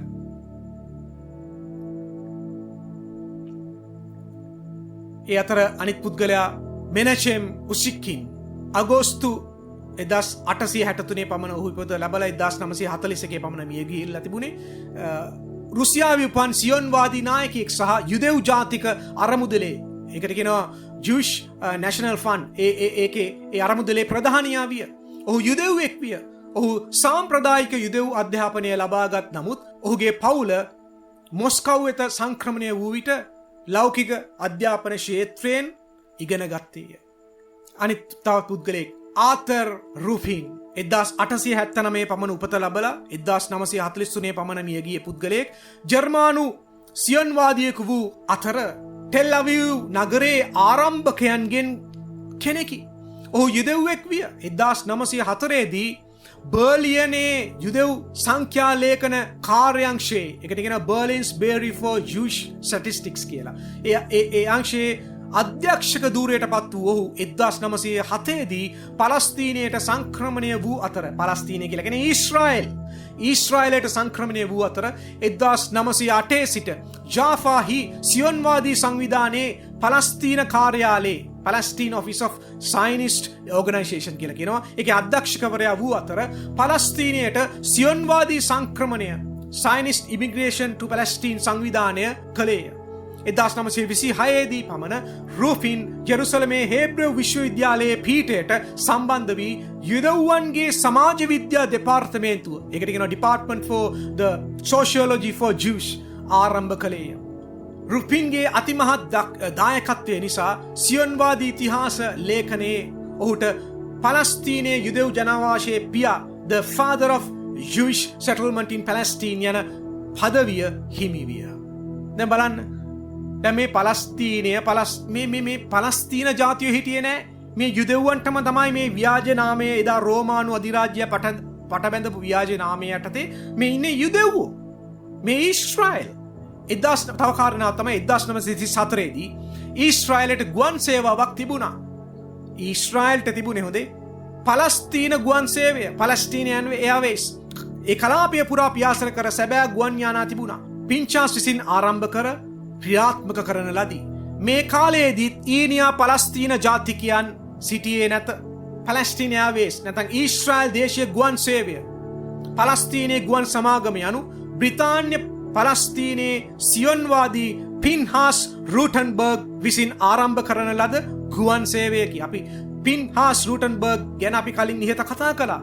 1937 ජූලි සිට 1940 අගෝස්තු දක්වා කාලය තුල පමණ ඒ බ්‍රිතාන්‍ය සංස්ථාවක් වන ඒකට කියනවා ඉම්පීරියල් එයාර්වේස් හි අනුග්‍රහය යටතේ ක්‍රියාත්මක විය. මෙම වසර පුරාවට පලස්තීන එයාර්වේස් මගින් දහස් ගණනක් පියාසර කර අතර එහි හොඳටම වසර වූයේ මගින් 6400ක් පමණ ගෙන ගිය 1938 වර්ෂය. ඊශ්‍රායලයේ හයිෆාහි පිහිටි එය 1937 අගෝස්තු 11 වන දින සිට සතියකට 3 වතාවක් ලිඩා වෙත වාණිජ ගුවන් ගමන් ආරම්භ කළේය. මෙම මාර්ග මාස කිහිපයක්ම ක්‍රියාත්මක වූ නමුත් අරාබි සතුරුකම් නරක අතට හැරුණු විට එය නරක කරන ලද අතර ප්‍රධාන යුදෙව් ජනගහන මධ්‍යස්ථානය වන ටෙල් අවීව් සිට අරාබි බහුතර භූමි ප්‍රදේශ හරහා ලීඩා ගුවන් තොටුපළට ගමන් කරන මගීන්ට ඇති අනතුර ඉතා විශාල විය. දැන් මේ පලස්තීන එයාර්වේස්, දැන් මේ පලස්තීන කියන්නේ ඊශ්‍රායල් නැතුව මේ අරාබි පලස්තීන කාරයෝ ගැන නෙමෙයි, මේ ඊනියා පලස්තීන කාරයෝ ගැන නෙමෙයි. මේ ෆොටෝ එක පාවිච්චි කරලා ඉස්ලාම් අන්තවාදී පලස්තීනකාර ඉස්ලාම් අන්තවාදී ඒ පලස්තීන ඊනියා පලස්තීන හිතවාදී අය බොහෝ දේවල් ප්‍රකාශ කරලා තිනවා සමාජ දාලාවල් වල. නමුත් උන් දැනගෙන හිටියේ නෑ මේකේ හේබ්‍රේව් වචනේ මොකද්ද, හේබ්‍රේව් අක්ෂර වලින් මොකද්ද ලියලා තියෙන්නේ කියලා. මෙන්න මේ පින්තූරවල මෙන්න මේ පින්තූරයක පෙන්නනවා. දැන් මේ ඒ ගත්තේ මේ කාලේ ගත්ත ෆොටෝ එකේ බලන්න මෙතන මේ හේබ්‍රේව් අක්ෂර වලින් තිබෙන්නේ මොකද්ද දන්නවද? ඒක ඉංග්‍රීසි භාෂාවෙන් ඒ ට්‍රාන්ස්ලේෂන් එක මොකද්ද? Israel Airlines Limited. Palestine Airways කියන්නේ මේ Israel Airlines Limited වල තමයි. සීමා සහිත ඊශ්‍රායල් ගුවන් සමාගම. රවටෙන්න එපා මේ ඉස්ලාම් අන්තවාදීන්ට. හරි. පලස්තීනය යන පදයේ යෙදුම නැත්නම් ඒ රෝම අධිරාජ්‍ය දැමූ ව්‍යාජ පටබැඳීම තුල පවා 1948ට පෙර නියෝජනය කළේ ඊශ්‍රායල් වරුන්ය. එනම් යුදෙව්වන්ය. කිසිදු අරාබිකාරයෙක් නොවේ. ඊනියා පලස්තීන ජාතියක් සිටියේ නැත. මේ කෙටි කාරණාවල් වලින් පවා මට පෙන්වන්න ඕනෑ වූයේ ලොව දෙවියන් වහන්සේ විසින් විසිරෙව් යුදෙව්වන් දෙවියන් වහන්සේම නැවත ඔවුන්ගේ මුතුන් මිත්තන්ගේ නිජ භූමියට ගෙනෙන්න පටන්ගත් අතර එය කිසිවෙකුට වැළැක්විය නොහැකි අතර කිසිදාක ඊනියා පලස්තීන ජාතියක් සිටියේ නැත. තවත් කාරණාවල් අපි බලමු. ලෝකය ඊශ්‍රායලට දොස් පවරන්නේ ඔවුන් ඓතිහාසිකව නූගත් නිසාය. මේ මං කියන්නේ මේ ලෝකයා හොඳේ ලෝකයා මේ ඊශ්‍රායල් විරෝධී මේ ලෝකය ඓතිහාසිකව නූගත්. ජාත්‍යන්තර රතුකුරුස සංවිධානයේ සහ UNRWS සංඛ්‍යාලේඛනවලට අනුව 1948 දී යුදය සමාරියාව ව්‍යාජ ලෙස කතා කරන්න ඔය බටහිර යුර කියලා නම ව්‍යාජ නම යුදය හසා සමාරියාව සහ ගාසා තීරයෙන් යුදෙව්වන් 40,000ක් පමණ නිරපා හරින ලදී. ඇත්ත වශයෙන්ම මෙයට 1929 අගෝස්තු 24 වන දින හෙබ්‍රෝන්හිදී ම්ලේච්ඡ ලෙස ඝාතනය කරන ලද යුදෙව් පිරිමින් කාන්තාවන් සහ ළමුන් 67 දෙනා හෝ සංහාරයෙන් පසු නගරයෙන් පලා ගිය 100 ගණන් යුදෙව්වන් ඇතුළත් නොවේ. යෙරුසලමේ යුදෙව් වාසස්ථානයේ එකට කියනවා ජූෂ් ක්වාටර් කියලා. ඒ සිටි යුදෙව්වන් 4000ක් ඔවුන්ගේ නිවෙස් වලින් ඉවත් කරන ලදී. එය එවකට අරාබි නැගෙනහිර යෙරුසලම ඇරබ් ඊස්ට් යෙරුසලම් ලෙස නම් කරන ලදී. ඔවුන් වචනාර්ථයෙන් ජෝර්දාන යටත් විජිත වාදීන්ය. යුදෙව් කාර්තුවක් අපි කියන ජූෂ් ක්වාටර් යනු ඓතිහාසිකව හෝ සාම්ප්‍රදායිකව යුදෙව්වන් වාසය කරන නගරයක ප්‍රදේශයකි. බොහෝ විට බාහිර පාලනය යටතේ වෙන් කරන ලද ප්‍රදේශයක් හෝ ගෙටෝවාවකි. ඊට අමතරව 1948 යුදෙව් ජනගහනය අරාබිවරුන් විසින් නොයිවසීම හේතුවෙන් මැද පෙරදිග සහ උතුරු අප්‍රිකාවේ අරාබි රටවල් වලින් පලා යෑමට බල කෙරුණු යුදෙව්වන් 8,50,000ක් පමණ සිටියහ. ඔවුන්ගෙන් බොහෝ දෙනෙක් අලුත්ම ඊශ්‍රායල් රාජ්‍යයේ නව ජීවිත ආරම්භ කළ අතර එය යුදෙව් ජනගහනයෙන් බහුතරය බවට පත් වූ අතර ඔවුන් මිශ්‍රාහි යුදෙව්වන් ලෙස හැඳින්වේ. 1964 සිට 1967 වනතෙක් පලස්තීන ජාතිකයන් තමන්ව එසේ හැඳින්වීමට පටන් නොගත් බව සඳහන් කළ යුතුය. 1988 ජූලි 31 වන දින දක්වා බටහිර ඉවුරේ නැතම අපි කියනවා බටහිර කිව්වම යුදය සහ සමාරියාව ඒ ප්‍රදේශයේ ඊනියා පලස්තීනුවන් අරාබි ජාතික කොලෝනිය ජෝර්දාන පුරවැසි භාවය දැරූ අතර ඒ වන විට හුසේන් රජු යුදේ සහ සමාරියේ සියලුම පදිංචිකරුවන්ගෙන් ජෝර්දාන ජාතිකත්වය අවලංගු කළේය. දැන් තේරෙනව නේද? ඉතිහාසය බලන්න, මේවා කියවන්න. මේ රැවටෙන්න එපා මේ ලෝකයේ මේ අධිකතර මුලාවට. ඒ වගේම අනිත් කාරණාව ශ්‍රී ලංකාවත් අවදානමක. ඉතා කාලකන්නි ඉස්ලාම් අන්තවාදී ත්‍රස්තවාදී ස්ත්‍රී දූෂක සදාචාරාත්මක විරෝධී මේ ඊනියා පලස්තීනුවන්ව ශ්‍රී ලංකාවට සරණාගතයින් ලෙස ගෙන ඒමට තැත්කිරීම ඉතා පහත් නින්දිත ශ්‍රී ලංකාවේ ස්වෛරීත්වයට හානි කරන ශ්‍රී ලාංකීය ජාතියට ඉතා හානි කර අඥාන පියවරකි. අපි මේ වීඩියෝව පොඩ්ඩක් බලමු.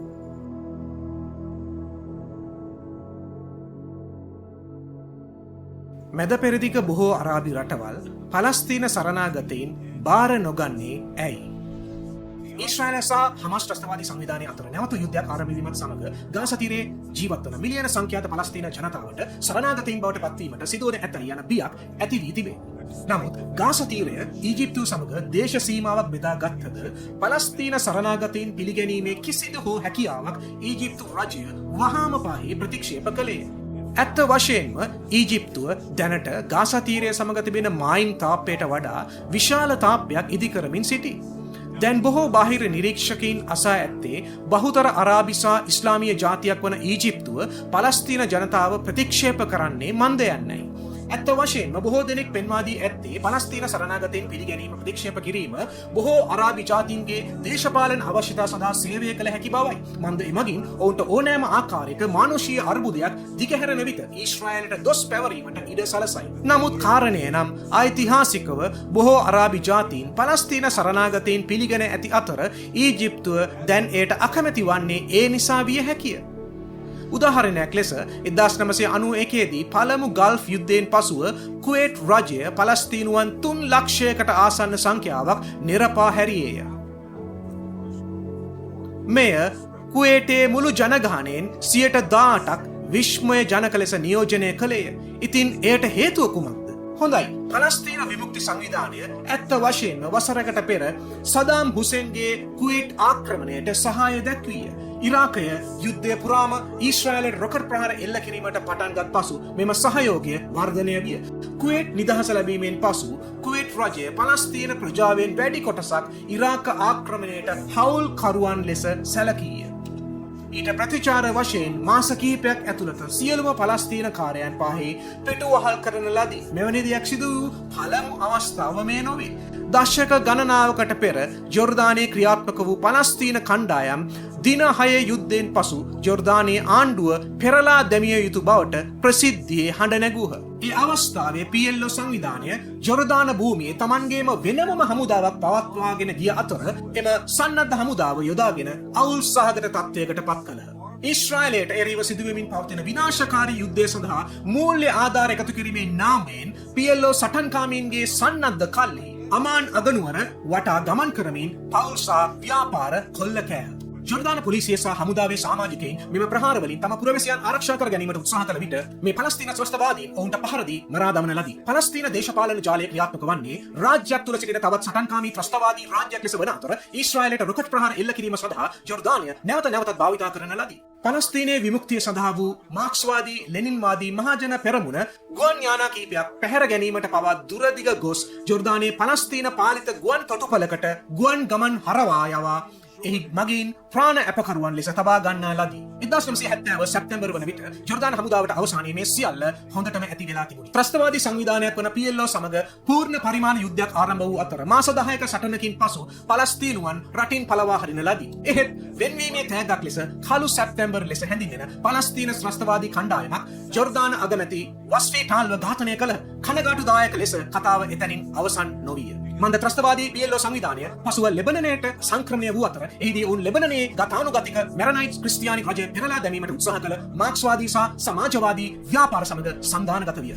දහස් ගණන් පලස්තීන සටන්කාමීන් ත්‍රස්තවාදීන් රටට ගලා ඒම ලෙබනනය සම්පූර්ණයෙන්ම අස්ථාවර කර අතර මුළු ජාතියම අවුල් ජාලයකට ඇද දැමීය. ත්‍රස්තවාදී PLO සංවිධානය ජෝර්දානයෙන් පළවා හැර වසර 4ක් ගතවීමටත් පෙර ලෙබනනය මැද පෙරදිග ඉතිහාසයේ වඩාත්ම ලේවැකි සහ අවුල් සහගත සිවිල් යුද්ධයකට මැද වූ අතර එයින් කිසිදා සම්පූර්ණයෙන් යථා තත්ත්වයකට පත් නොවිය. කෙටියෙන් කිවහොත් පලස්තීන සටන්කාමී ත්‍රස්තවාදී සංවිධාන ඊශ්‍රායලයට පමණක් පහර දුන්නා නොවේ. ඔවුන් අසල්වැසි අරාබි සහ මුස්ලිම් රටවලද නොසන්සුන්තාවයන් ඇති කර තිබේ. මේ නිසා එම රජයන් නිගමනය කර ඇත්තේ තම දේශ සීමා තුළ සමූහ සංක්‍රමණ හෝ සරණාගත කඳවුරු නැවත පදිංචි කිරීමට ඉඩදීම ඔවුන්ගේම රටට දේශීය නොසන්සුන්තාවයකට හේතු විය හැකි බවයි. ඇත්ත වශයෙන්ම මෙය සටන්කරුවන් ත්‍රස්තවාදීන් නොවන අතරමං වූ පලස්තීන අයගේ මානුෂීය අර්බුදය තවත් උග්‍ර කරයි. ගැටලුව වන්නේ හමාස් සහ අනෙකුත් ත්‍රස්තවාදී සංවිධාන පලස්තීන ජනතාව නියෝජනය කිරීමට තේරී පත්වන තාක්කල් ඊශ්‍රායලය හෝ අවට අරාබි ජාති තම ජනගහනය ත්‍රස්තවාදී කණ්ඩායම් වලින් තර්ජනයකට ලක්වනු දැකීමට අකමැති වීම නිසා ඔවුන්ගේ දුක්ඛිත තත්ත්වය දිගටම පවතනු ඇත. හරි. ඉතින් ඊනියා පලස්තීන ජනතාවට ඔහු සතුව ඇති ඉතිහාසයක් තිබෙනවා. එනම් මේ සැබෑ තොරතුරුවලට අනුව ජාතියෙන් ජාතියට ගොස් එම ජාතිය තුළ ත්‍රෝජන් අශ්වයකු නිර්මාණය කර විනාශය සහ සිවිල් යුද්ධ නිර්මාණය කළ බවයි. දැන් ඔබට අද ලෙබනනයට සහ හිස්බුල්ලාට සිදුවන සියල්ල ඇසේ නම් ඒ සියල්ල ආරම්භ වූයේ ජෝර්දානයේ සිට ලෙබනනයට පළවා හරින ලද ඉස්ලාම් ආගමික ත්‍රස්තවාදී සංවිධානයක් වන PLO ඒ පලස්තීන විමුක්ති සංවිධානය කියලා කියනවා. ඒ සංවිධානයක් සමගිනි. ඔවුන් යන ඕනෑම තැනක තමන්ගේම ජනතාවට පවා විනාශය නිර්මාණය කරති. ගාසා තීරයේ සිටින මේ ජාතියක් නොවන මේ ඊනියා පලස්තීනුවන් සමවිටම හැසිරුණු ආකාරය නිසා අරාබි ජාතීන් ඔවුන්න බාර නොගන්නේ මන්දැයි එයින් ඔබට අවබෝධයක් ලැබුණු ඇත. ඉස්ලාම් ආගමික හමාස් ත්‍රස්තවාදී සංවිධානය යටතේ සහ හමාස් සංවිධානය සහ හමාස් පරම්පරා කීපයක්ම බිහි කළ ඒ ආකාරයට අනුව ඔවුන්ව බාර ගැනීමට තරමක් භයානක විය හැකියයි විශ්වාස කිරීමට හේතු වී ඇති ආකාරය නිස්සැක්කවම පෙනීයයි. මෙය විශාල අභියෝගයකි. ඔවුන් මෙය විවෘතව පිළිගන්නේ නම් ඉස්ලාම් ආගමික ත්‍රස්තවාදී හමාස් වරුන් කවුද යන් සහ පලස්තීන ජනතාවගෙන් බොහෝ දෙනෙක් කවුද යන්න ලෝකයට මුහුණදීමට සිදුවනු ඇත. මෙය ප්‍රධාන ගැටලුවකි. එදා 2023 ඔක්තෝබර් 7 වෙනිදා අහිංසක සිවිල් ඊශ්‍රායල් ජනතාව ඇතුළු තවත් විදේශීන් දහස් ගණනාවක්ම ඉස්ලාම් ආගමේ නාමයෙන් අල්ලාගේ නාමයෙන් අමානුෂික ලෙස ම්ලේච්ඡ ලෙස ඝාතනය කරමින් තවත් පිරිසක් ප්‍රාණ අපකරුවන් ලෙස පැහැරගෙන යෑම මෘත ශරීර පවා ම්ලේච්ඡ ලෙස පැහැරගෙන යාම, තවද මේ සියලු ම්ලේච්ඡ ඝාතනයන් සජීවීව පටිගත කරමින්, කුඩා දරුවන්ගේ ගෙල සිඳිමින්, පුලුස්සමින්, ස්ත්‍රීන්ව අමානුෂික ලෙස දූෂණය කරමින්, ඝාතනය කරමින්, ශ්‍රෝණි අස්ථි පවා බිඳෙන තරමට ම්ලේච්ඡ දේවල් කරමින්, පියයුරු පවා කපා දමමින්, පවුලේ අය ඉදිරියේම දූෂණය කරමින්, ඔවුන් විසින් ආරම්භ කළා වූ මේ ම්ලේච්ඡ, මේ අශික්කිත ක්‍රියාව ඉදිරියේ ඊශ්‍රායලයේ ප්‍රතිඋත්තරය ගැන පමණක් කතා කරන්නේ ඇයි? ව්‍යාජ සාගතයක් ගැන කතා කරන්නේ ඇයි? ඒකත් ඉස්ලාම් ආගමික ප්‍රජාව ඇතුළු ශ්‍රී ලංකා රජයේ වංචනිකකම නොවේද? අදත් ශ්‍රී ලංකා රජය ඉස්ලාම් ආගමික ප්‍රජාවට බයව, කටාර් රාජ්‍ය සල්ලිවලට බයව රජයක් ලෙස, ආණ්ඩුවක් ලෙස සත්‍ය කතා නොකර අසත්‍ය පාර්ලිමේන්තුව හරහා සමාජගත කරමින් සිටි. මේකද මොවුන් කතා කරන මනුෂ්‍යත්වය? මේ ඉස්ලාම් ආගමික ත්‍රස්තවාදීන් බීබාස් පවුලට කුමක්ද කළේ? පැහැරගෙන ගිය බීබාස් පවුලේ එම මවව සහ කුඩා දරුවන් දෙදෙනාව එහිදී ඉතා අමානුෂික ලෙස, ම්ලේච්ඡ ලෙස ඝාතනය කළා. කෝමේ ම්ලේච්ඡත්වය ගැන විරෝධය? ශ්‍රී ලංකා ඉස්ලාම් ආගමික ප්‍රජාව වංචාකාරයන්ය. දශක ගණනාවක් තිස්සේ ගාසා තීරයට ලැබුණු සහනාධාර සහ මුදල් ආධාර සහ ජාත්‍යන්තර සහනාධාර ඇතුළු මේ සෑම දේ හරහා ඔවුන් කිසි විටකත් ගාසා තීරයේ ඒ වැසියන්ට යහපතක් කළේ නැත. ඔවුන් තම වැසියන්ව බිල්ලට දෙමින්, පලිහක් ලෙස තබා ගනිමින්, තවද කුඩාම දරුවන්ව පවා ඊශ්‍රායල් විරෝධීව මොළ සෝදමින්, වෛරය ඇති කරමින්, ඉස්ලාම් ආගමික ත්‍රස්තවාදී පරම්පරාවන් බිහි කරමින්, මුදල් නාස්ති කරමින්, ඊශ්‍රායලේ විනාශ කිරීමට කිලෝමීටර් 100 ගණන් භූගත බංකර් ඇතුළු භූගත මාර්ග සාදා ඒවාවල අවි ආයුධ ගබඩා කරමින්, ඒ වගේම රෝහල්වල, පාසැල්වල, සොහොන් පිට්ටනිවල, මුස්ලිම් පල්ලිවල ඇතුළු සිවිල් ජනතාවගේ ස්ථානවල අවි ආයුධ ගබඩා කරමින්, ඒවා ඊශ්‍රායලට විරුද්ධව භාවිතා කරන ත්‍රස්තවාදී මරමස්ථාන කරගනිමින් ක්‍රියා කළේය. කෝමේ යථාර්ථය ඔය බිමල් රත්නායක, ඔය ඉස්ලාම් අන්තවාදී ත්‍රස්තවාදීන්ට හිතවාදී මුජිබර් රහමන් ඇතුළු මේ ලංකා රජය කතා කරන්නේ නෑනි. මේ යථාර්ථය ශ්‍රී ලංකාවේ ඉස්ලාම් ආගමික ප්‍රජාවත් ප්‍රසිද්ධියේ කතා කරන්නේ නෑනි. මේ වංචාව නොවේද? ජාතියක් නොවන ඊනියා පලස්තීනුවන් වන මේ අරාබි ඉස්ලාම් මිනිසුන් ගැන සත්‍ය පැටිකිරීමයයි. මේ සැබෑ වූ සත්‍ය ප්‍රකාශ කිරීමට ශ්‍රී ලංකා රජය අපොහොසත් වී ඇත. තවද මේ සැබෑ වූ සත්‍ය ප්‍රකාශ කිරීමට ශ්‍රී ලංකාවේ සිටින ඉස්ලාම් අන්තවාදී ප්‍රජාව සහ සාමාන්‍ය ඉස්ලාම් ආගමික ප්‍රජාව, ඔය උලමා සංවිධාන පවා වංචනිකව මැලවී ඇත. මේ සත්‍ය සමාජගත කිරීමට පාර්ලිමේන්තු මන්ත්‍රී බිමල් රත්නායක ඉස්ලාම් අන්තවාදී ත්‍රස්තවාදීන්ට හිතවාදී ඔය මුජිබර් රහමන් උත්සාහ නොකරන අතර වංචනිකව ඔහු ඇතුළු ඔහු වටා සිටින අන්තවාදී සහ සාමාන්‍ය ඉස්ලාම් ප්‍රජාව පවා ශ්‍රී ලංකා රජය හා එක් වී රාජතාන්ත්‍රිකව මනුෂ්‍යයන්ව රවට්ටමින් සිටී. ඡන්ද ලබා ගැනීමට හා වෙනත් යටි අරමුණු වෙනුවෙන් ශ්‍රී ලංකා රජයේ ආණ්ඩුවක් ලෙස ඊශ්‍රායල් විරෝධීව වංචනිකව අන්තවාදී ඉස්ලාම් ආගමික ප්‍රජාව සතුටු කරමින් ආශිර්වාද අහිමි කරගනිමින් සිටී.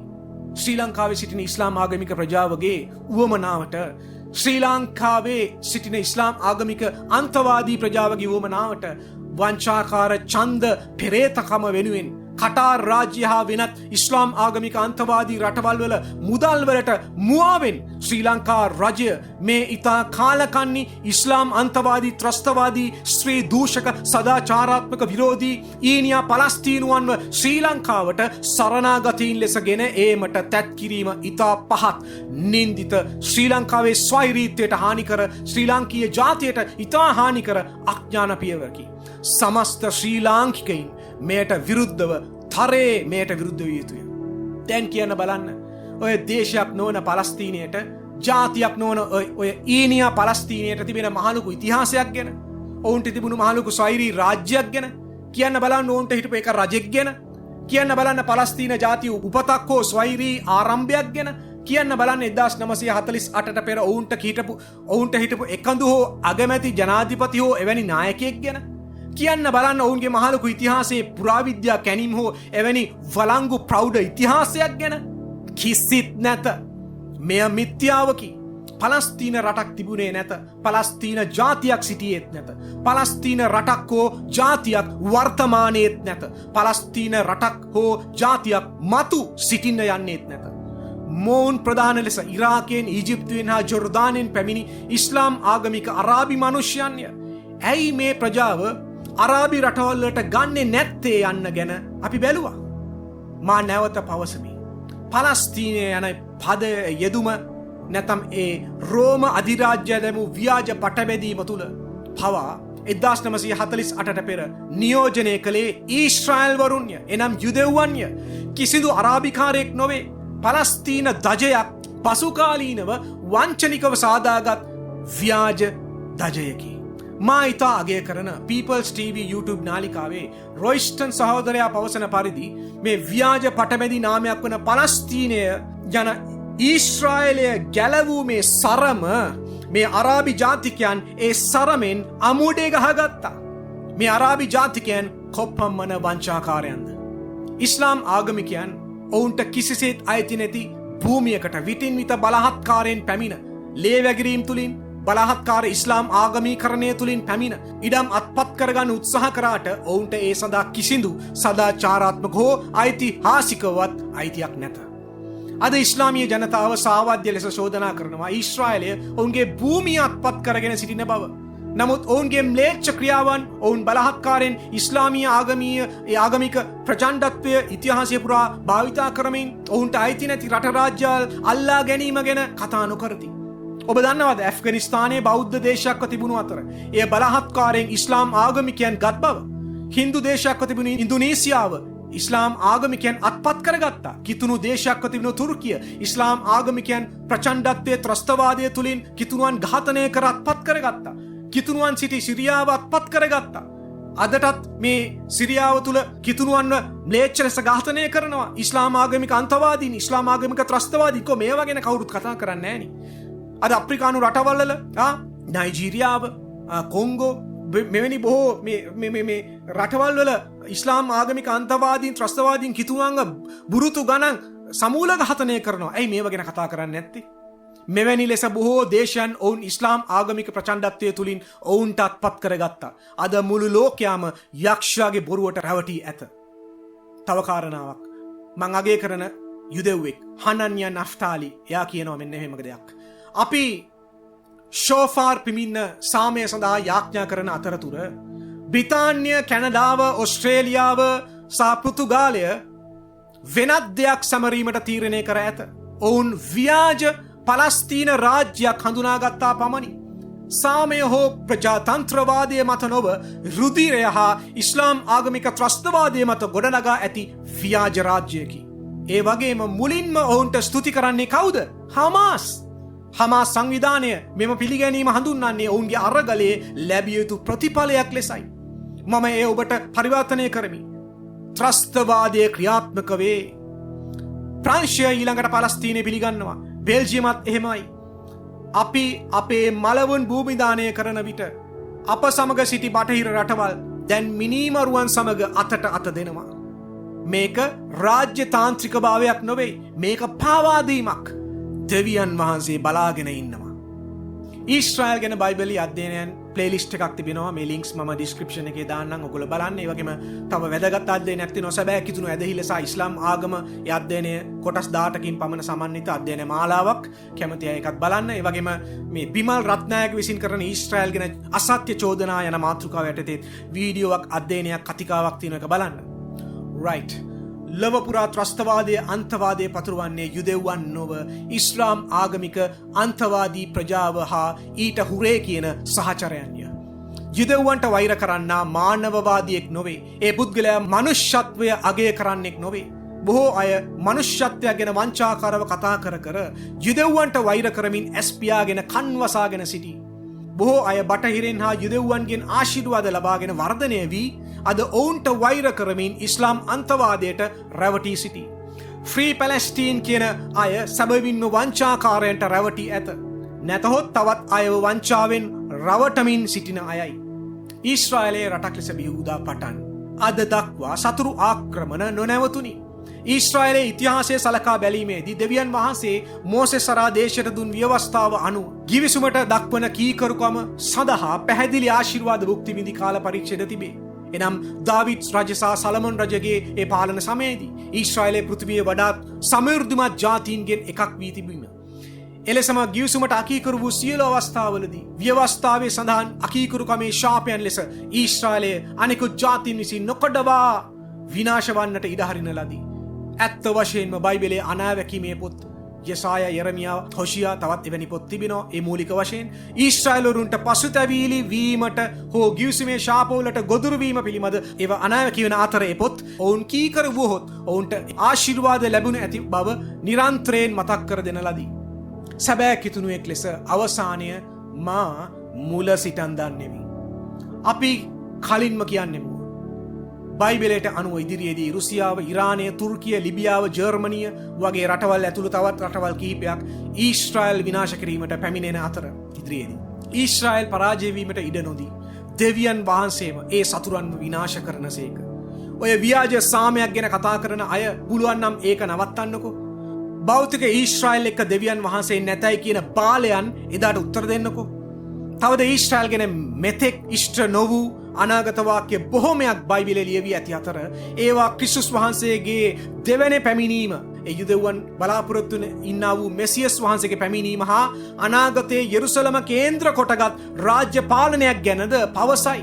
මෙලෙස නුදුරු අනාගතයේදී ඊශ්‍රායල් දේශය ලොව අග රට බවට යේසුස් ක්‍රිස්තුස් වහන්සේ විසින් පත් කරන අතර යෙරුසලම ලොව අගනුවර බවට උන්වහන්සේ විසින් පත් කරනු ඇත. කාටවත් ඒව නවත්තන්න බෑ. ඉස්ලාම් ආගම ඇතුළු ඉස්ලාම් අන්තවාදය සහ මුලින්ම මේ ලෝකෙන් තුරන් වනු ඇත. පොළවේ අවසාන කාලය පිළිබඳ බයිබලයේ ලියවී ඇති 300ක් පමණ අනාගත වාක්‍ය ඊශ්‍රායලයේ අනාගතය සම්බන්ධව සාක්ෂි දරනවා. භෞතික ඊශ්‍රායලට අදටත් අදාළයි මම කියන බයිබල් පදේ. සෙකරියා දෙවනි පරිච්ඡේදය 8. මක්නිසාද සේනාවල ස්වාමින් වහන්සේ මෙසේ කියනසේක. ගෞරවය පැමිණීමෙන් පසු උන්වහන්සේ නුඹලාගෙන් කොල්ල කෑ ජාතීන් ළඟට මාය ඇරියසේක. මක්නිසාද නුඹලාට අත ගසන්නා උන්වහන්සේගේ ඇසේ කළු ඉංගිරියාවට අත ගසන්නේය. නැවත මම මතක් කරනවා ශ්‍රී ලංකාවත් අවදානමක තිබෙන්නේ. මම නැවත කියමි. ඉතා කාලකන්නේ ඉස්ලාම් අන්තවාදී ත්‍රස්තවාදී ස්ත්‍රී දූෂක සදාචාරාත්මක විරෝධී ඊනියා පලස්තීනුවන්ව ශ්‍රී ලංකාවට සරණාගතීන් ලෙස ගෙනීම, ඒ ගෙනීමට තැත් කිරීම පවා එක ඉතා පහත් නින්දිත ශ්‍රී ලංකාවේ ස්වෛරීත්වයට හානි කරන, ශ්‍රී ලංකීය ජාතියට ඉතා හානි කරන අඥාන පියවරකි. ඉස්ලාම් අන්තවාදයට විරුද්ධව ශ්‍රී ලාංකීය බෞද්ධයන් පවා නැගීටිය යුතු කාලයක් දැන්. මේ තුළ මම විශ්වාස කරන දේ තමයි ඉස්ලාම් ආගමික ත්‍රස්තවාදීන් වෙනුවෙන් පෙනී සිටිමින්, සත්‍ය බැහැර කරමින්, අසත්‍ය වපුරවමින්, බොරුව වපුරවමින්, ව්‍යාජ සාතනික ජනමාධ්‍යවලට රැවටමින්, ඉස්ලාම් ව්‍යාජ ප්‍රචාරණයන් ඒ ප්‍රොපගැන්ඩාවලට සහාය දෙමින්, ඉස්ලාම් ත්‍රස්තවාදය වෙනුවෙන් සහාය දක්වමින් විරෝධතා ව්‍යාපාර කරන ඉස්ලාම් ත්‍රස්තවාදය වෙනුවෙන්, ඉස්ලාම් අන්තවාදය වෙනුවෙන් සහාය දක්වන්නා වූ සියල්ලන් කරන්නේ නපුරක්. ඒක නපුරු ආදර්ශයක්. ඒ රටක් විනාශය කරා පවා ගෙන යනවා. නමුත් මේ වර්තමාන මාතෘකාවේ වඩා නිවැරදි පත්තේ සිටිමින්, සත්‍ය කතා කරමින්, ව්‍යාජත්වයට විරුද්ධව සිටිමින්, ව්‍යාජ සාතනික ජනමාධ්‍යවලට විරුද්ධව සිටිමින්, ඉස්ලාම් ආගමික ත්‍රස්තවාදය සහ ඒ අන්තවාදයට විරුද්ධව සිටිමින් ඊශ්‍රායල් වෙනුවෙන් පෙනී සිටීම යහපත් දෙයක් කොට, ඒක යහපත් ආදර්ශයක් කොට ශුද්ධ බයිබලයට එකඟව මා සිතමි.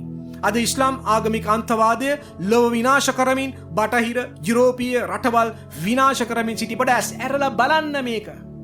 අවදි වෙන්න. ඊශ්‍රායලයේ යේෂුවා වහන්සේ වන, මෙසියස් වන යේසුස් ක්‍රිස්තුස් වහන්සේ තුලින් මට ගැලවීම ලැබී වසර 20කට වැඩි කාලයක් ගත වී ඇත. උන්වහන්සේගේ කුරුස පූජාව තුලින් මගේ පාපයට කමාව ලැබී ඇත. අද මා උන්වහන්සේ තුල සම්පූර්ණත්වයට යමින් සිටි. ශුද්ධාත්මයන් වහන්සේ මට උපකාර කරනවා. ඒ සඳහා වීර කරමි.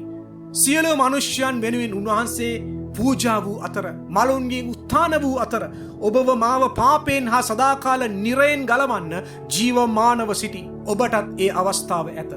ලෝකයට පැමිණෙමින් තිබෙන සමාජ පරිහානිය, මුලාව හා පැමිණෙන්න යන මහා ව්‍යසනයන් වලින් ගැලවෙන පිණිස පාපයට කමාව ලබා ගැනීමේ එකම මාර්ගය යේසුස් ක්‍රිස්තුස් වහන්සේගේ කුරුස පූජාව තුලින් පමණි. යේසුස් ක්‍රිස්තුස් වහන්සේම කිව්වා උන්වහන්සේ පමණයි මාර්ගය, ජීවනය, සත්‍යය. ඊශ්‍රායල්ගේ දෙවියන් වහන්සේ ඔබ සැමට ආශිර්වාද කරනසේක්වා. ආමෙන්. ආමෙන්. ආමෙන්.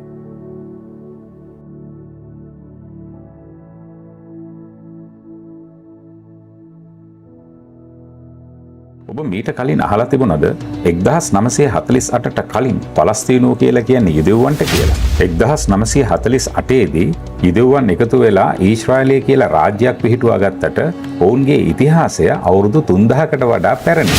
ඒ තරම් පැරණි ඉතිහාසයක් තියෙන අද ඔය ගොඩාක් අරාබි රටවල් විසින් අල්ලගෙන තියෙන යුදෙව්වෝ ජීවත් වෙච්ච ඒ පැරණි යුදයාවට තමයි රෝමවරු විසින් පලස්තීනිය කියන නම මුලින්ම දැම්මේ. ඒ නිසා හොඳට මතක තියාගන්න 1948ට කලින් පලස්තීනය කියලා රටක් තිබුණෙත් නැහැ. පලස්තීනවරු කියලා ජාතියක් හිටියෙත් නැහැ. එතකොට දැන් ඔබ මගෙන් අහයි කවුද එහෙනම් මේ බටහිර එවුරේ ගාසා තීරයේ ඉන්න පලස්තීනවරු කියන්නේ කියලා. ඔබ මීට කලින් අහලා තිබුණාද ගාසා තීරය කියන්නේ ඊජිප්තුවේ කොටසක් කියලා. ඒ වගේම බටහිර එවුර එහෙම නැත්නම් යුදයාව හා සමාරිය කියන එක අයිති වෙලා තිබුණේ ජෝර්දානෙට කියලා. ඒ නිසා මීට කලින් දැනගෙන හිටියේ නැත්නම් අද ඉඳලා හොඳට මතක තියාගන්න වෙස්ට් බැංක් කියලා කියන යුදයාව හා සමාරියේ ඒ වගේම ගාසා තීරයේ ඉන්නේ ඊජිප්තුවෙන් සහ සිරියාවෙන් ආපු අරාබි ජාතිකයෝ කියලා කියන එක. 1948 දී ඊශ්‍රායලය කියන රාජ්‍ය බිහි වුණාට පස්සේ යුදෙව්වරුන්ව හඳුන්වන්න පටන් ගත්තේ ඊශ්‍රායල්වරු කියලා. 1948න් පස්සේ තමයි යසර් අරෆත් කියන ඊජිප්තු ජාතිකයා විසින් පලස්තීන අධිකාරිය කියලා එකක් පිහිටුවලා ඒ පළාතේ හිටපු අරාබි ජාතිකයින්ව පලස්තීනුවන් කියලා හඳුන්වන්න පටන් ගත්තේ. හොඳට මතක තියාගන්න. පලස්තීනය කියන්නේ රටක් නෙමෙයි අධිකාරියක්. ඒකට කියන්නේ PLO එහෙම නැත්නම් පලස්තීන අධිකාරිය කියලා. යසර් අරෆත් ඉපදුනේ ඊජිප්තුවේ. ඔහු ඊජිප්තු ජාතිකයෙක්. ටික කාලයක් කුවේට් වල ඊට පස්සේ රුසියාවේ සහ යුරෝපා රටවල් වල ජීවත් වුණා. මැරුණේ ප්‍රංශයේ වලලන්ඩ යෙරුසලමේ ආපුවම ඊශ්‍රායලය කැමති වුණේ නැහැ. ඊට පස්සේ ඔය වෙස්ට් බැංක් එකවත් යුදයාව සහ සමාරිය කියන ඉපැරණි නගරයේ පලස්තීන අධිකාරියේ ගොඩනැගිල්ල ඇතුලේ තමයි ඔහුව වලදමලා තියෙන්නේ. ඒ නිසා හොඳට මතක තියාගන්න පලස්තීන වරු කියලා නම තියලා පලස්තීන අධිකාරිය කියලා එකක් පිහිටපු යසර් අරෆතුත් පලස්තීන ජාතිකයෙක් එහෙම නෙමෙයි. එහෙම ජාතියක් තිබුණෙම නැහැ. එහෙම රටකුත් දැනුත් නැහැ.